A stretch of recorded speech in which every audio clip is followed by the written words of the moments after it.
Hello বন্ধুরা, happy রেসিপিতে তোমাদের স্বাগত। আজকের আবার একটি নতুন রেসিপি নিয়ে চলে এসেছি। মুখী কচু দিয়ে চিংড়ি মাছের একটি রেসিপি।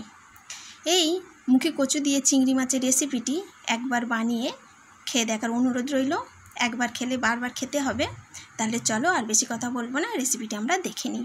একটি মিক্সি জারের মধ্যে বড় সাইজের একটি পেঁয়াজ দিলাম, আর দিলাম 4 থেকে 5 টুকরো রসুনের কোয়া, আর দেব 1.5 ইঞ্চি আদা দিয়ে পেস্টটা আমি বানিয়ে নেব। এবার ওই মুখী কচুর মধ্যে নুন আর হলুদ মাখিয়ে নিয়ে নিলাম, আর চিংড়ি মাছেও আমি নুন হলুদ মাখিয়ে নিয়ে নেব।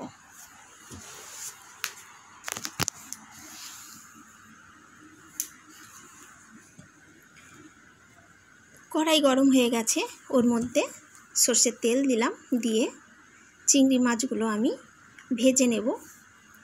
খুব ডিপ ফ্রাই করব না, হালকা ভেজে তুলে নেব। দেখো ভাজা হয়ে গেছে, চিংড়ি মাছগুলো তুলে নিয়েছি। ওই কড়াইয়ের মধ্যে আর একটু তেল দিলাম, দিয়ে কচুগুলো আমি খুব ভালোভাবে ভেজে নেব। কচুগুলো ভেজে নেওয়ার কারণ হলো, কচুগুলো রান্না করলে কেমন গায়ে গায়ে লেগে যায়, তার জন্য কচু ভেজে নিলে আর ওটা হয় না, আর টেস্টও দ্বিগুণ বেড়ে যায়। এইবার ওই তেলের মধ্যে দিয়ে দিলাম একটি শুকনো লঙ্কা আর অল্প একটু 5 ফোড়ন, আর যে আদা রসুন পেস্টে বানিয়ে রেখেছিলাম ওটাও দিয়ে দিলাম। দিয়ে আমি কিছুক্ষণ কষাতে থাকবো।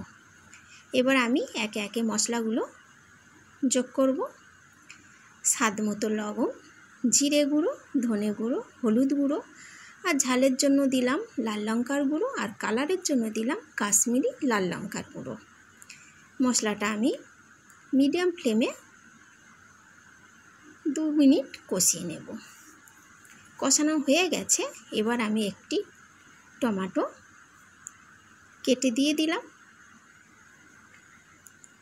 দিয়ে ভাজা কচুগুলো আমি ওর মধ্যে দিয়ে দিলাম। কিছুক্ষণ আর একটু কষিয়ে নেব।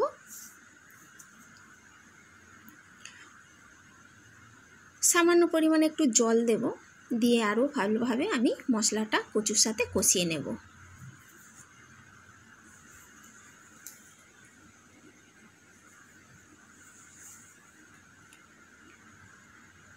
আরও 1 থেকে 1.5 মিনিট আমি কষিয়ে নিয়েছি।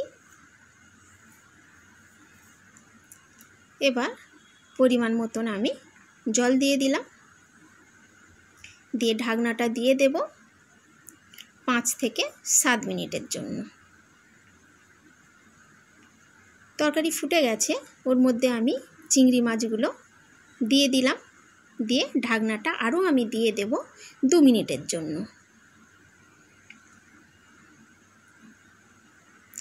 তরকারিটা গাঢ় হয়ে এসছে।